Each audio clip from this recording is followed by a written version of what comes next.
Hello everyone, this is Sam. For today's video, we're gonna be addressing a topic that has been on the rise lately. Just like you, I enjoy reading the GW2 Reddit as well as the official forums, and some of my very special mates have shown me that right now there is a huge controversy about the use of DPS metas. Apparently, a lot of people happen to be having issues with them, and recently we have even seen people getting into heated discussions and bringing up the subject of privacy.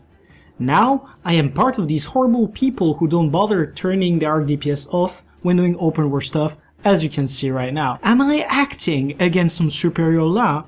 You will know after the intro.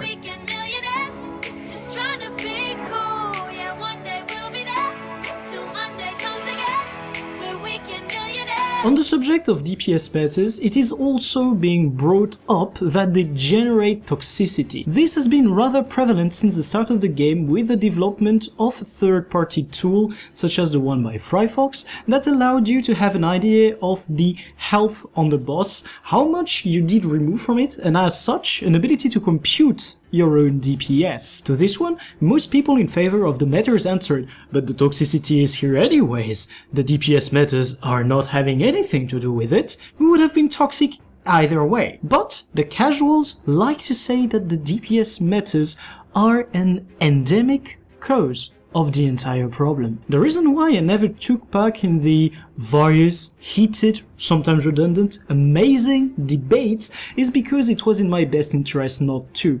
However, now, with this privacy issue being brought up, I feel like I need to speak up a little bit. The person using a DPS meta is not a major tryhard trying to find the nitpicky reason that will allow him to kick and shame you. As a matter of fact, DPS metas are mostly used to ensure proper team performance, which is exactly what they were designed for. Let's say you are working for a company that has you on the clock. They're gonna make sure that you clock in and clock out at the regular times. This is just an example of a real-life situation where something is monitoring what you do.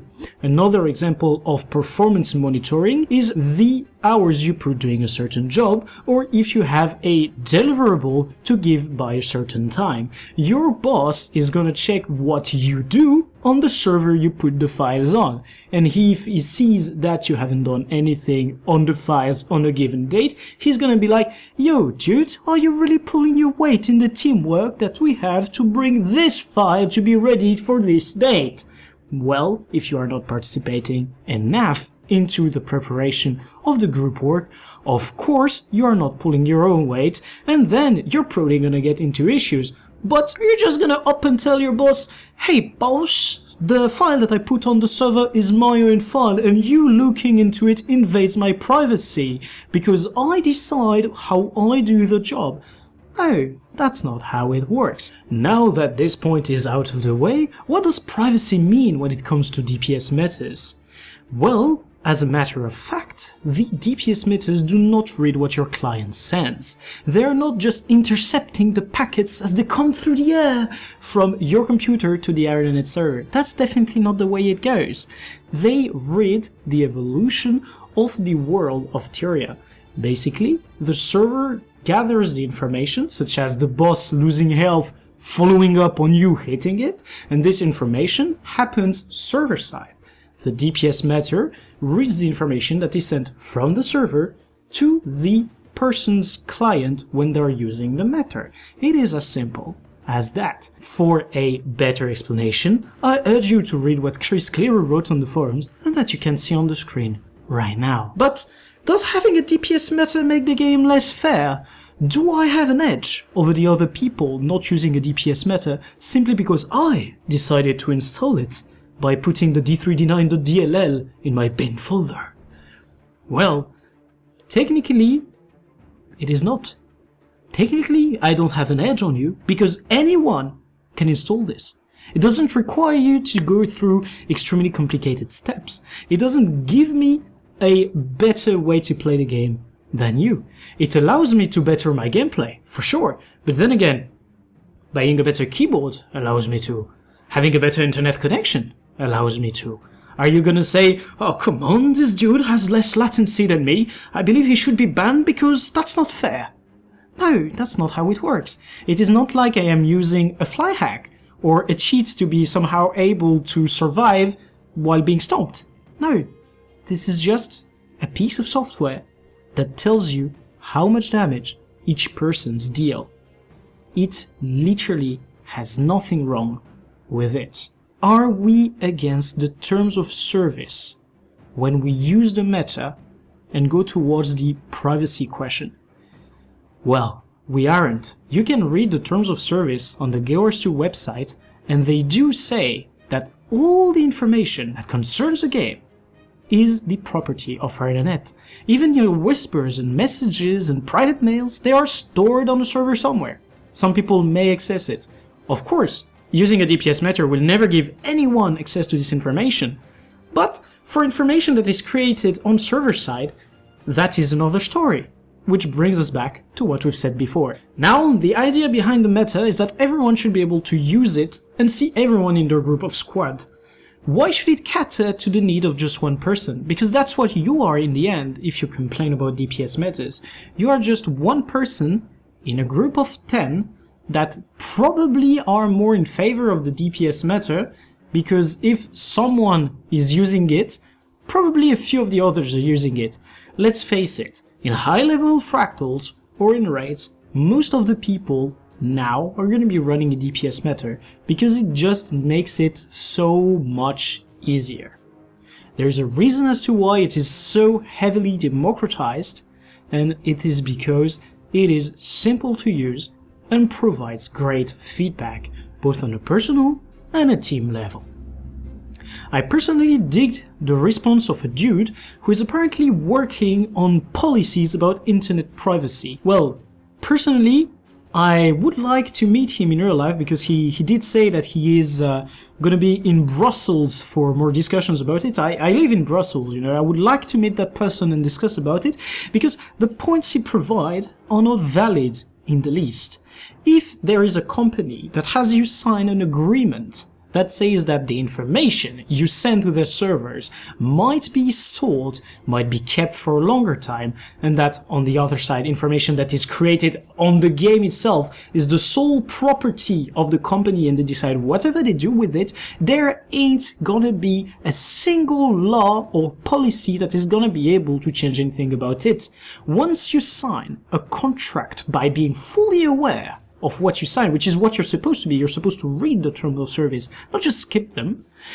If you have signed the contract, there is nothing you can do about it. And in case you haven't read any of the contracts that you have signed, there are other ones that are far more annoying than the one from GW2. For example, if you look at the contract from Valve for your Steam games, you basically own none of them. All of them are just being leased to you. There is nothing that you own. And it's the same for a lot of other online companies. If you buy some of your keys or games on some shady websites, all of these have a right to keep your information unless you send them a mail saying, I want all of my information to be deleted, which usually follows up an end of the contract, which means that you are not playing the game anymore and you relinquish any rights on your account, which is going to be deleted. That's how it works.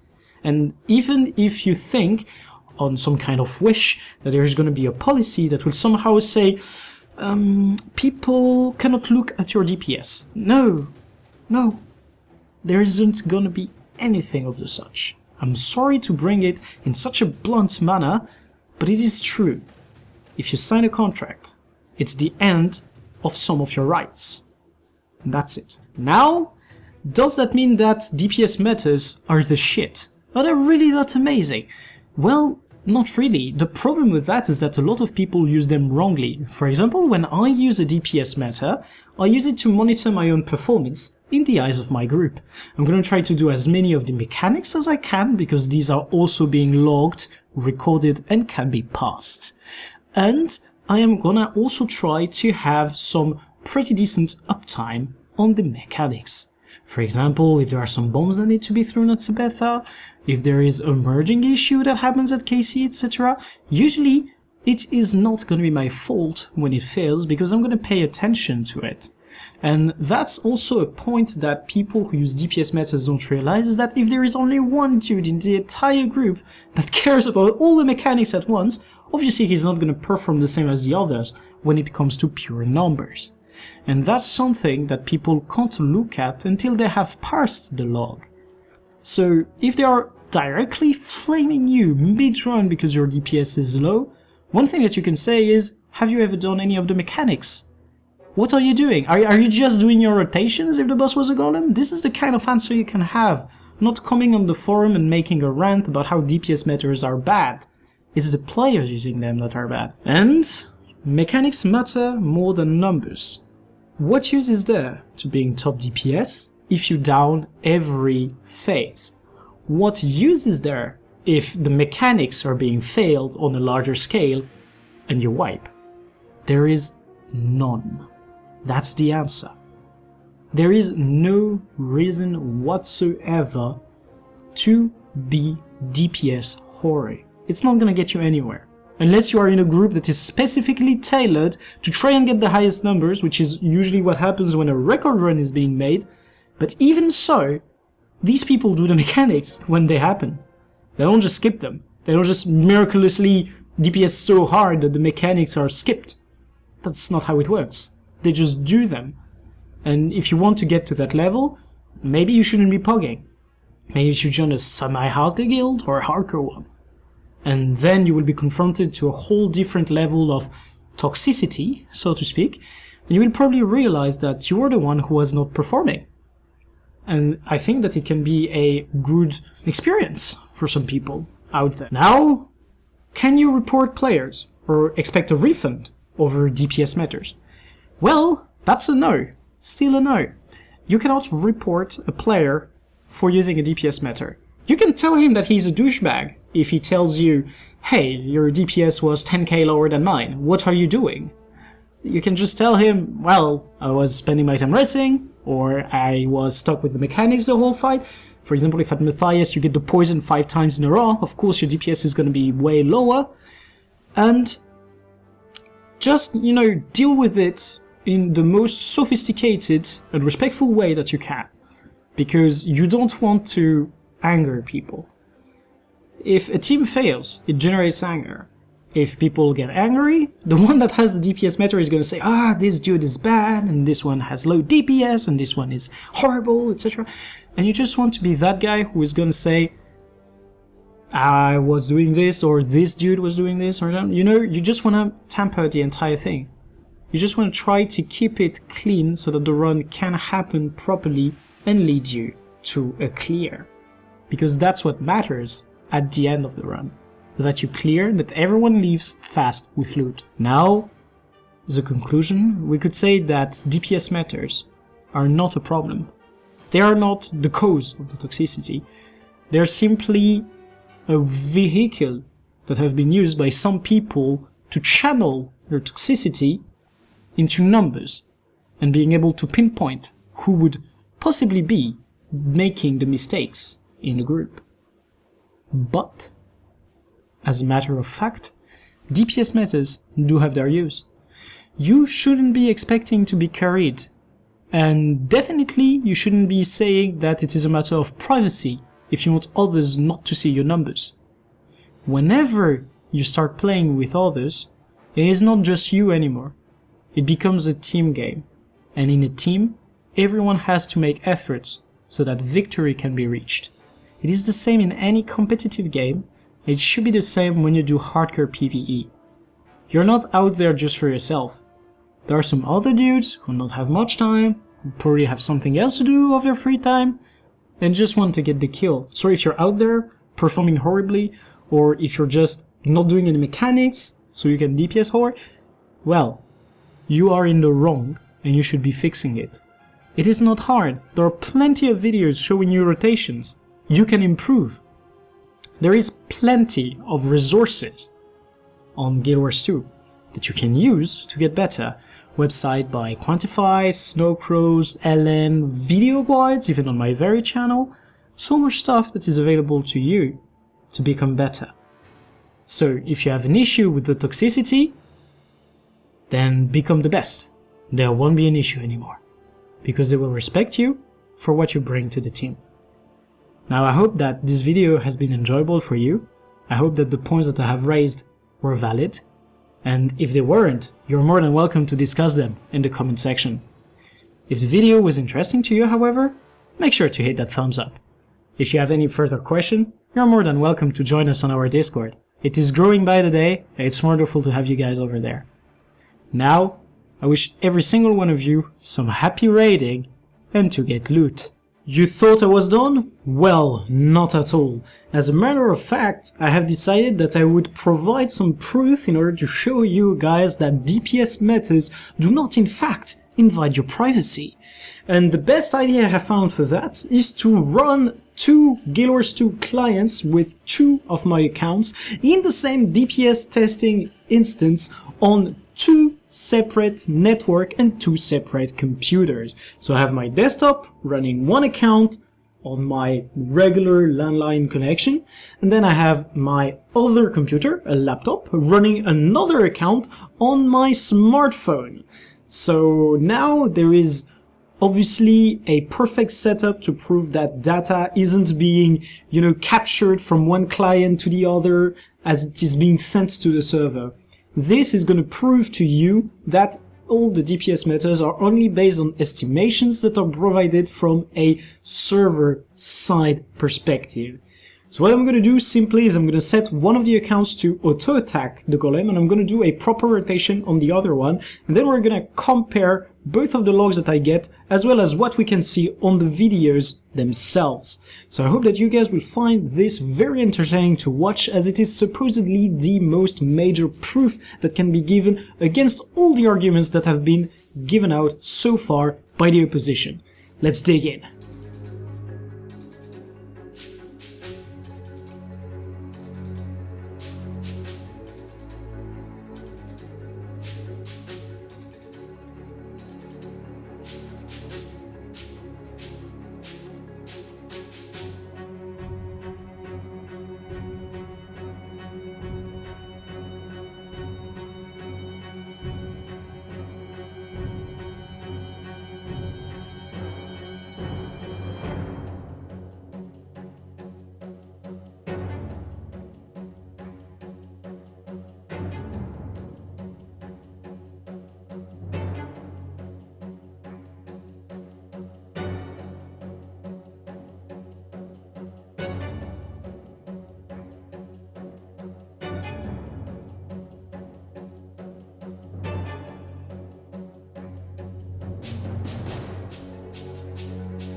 So as we can see, we have different numbers on both screens. On my alt account screen, I have higher DPS than on my main one. And normally you would think that on the main one I would have the more accurate number and possibly the highest, because the other one would need to fetch the information. Well, that is to say that the information is different on both, because it is simply server-side information that is being captured and then transcribed into a semi-accurate view of someone's DPS. So once again, there is simply no concern when it comes to privacy. You have no reason whatsoever to be worried about what is happening. And if you have any question about the software itself, there have been a myriad of Reddit topics explained to everyone in detail how none of these infringe any kind of terms of service. Now, if you still have some issues with DPS metas, maybe it would be time for you to try and have a look at what it could improve for you. Maybe you just haven't seen yet what use they have for you, and simply by putting some attention to what they can offer, you would be able to find your own steady ground when it comes to them. I hope that you guys have enjoyed this little addendum to the video, that it has proven to be enough proof for the people who needed it. Now, I wish every single one of you, once again, some happy raiding and to get loot.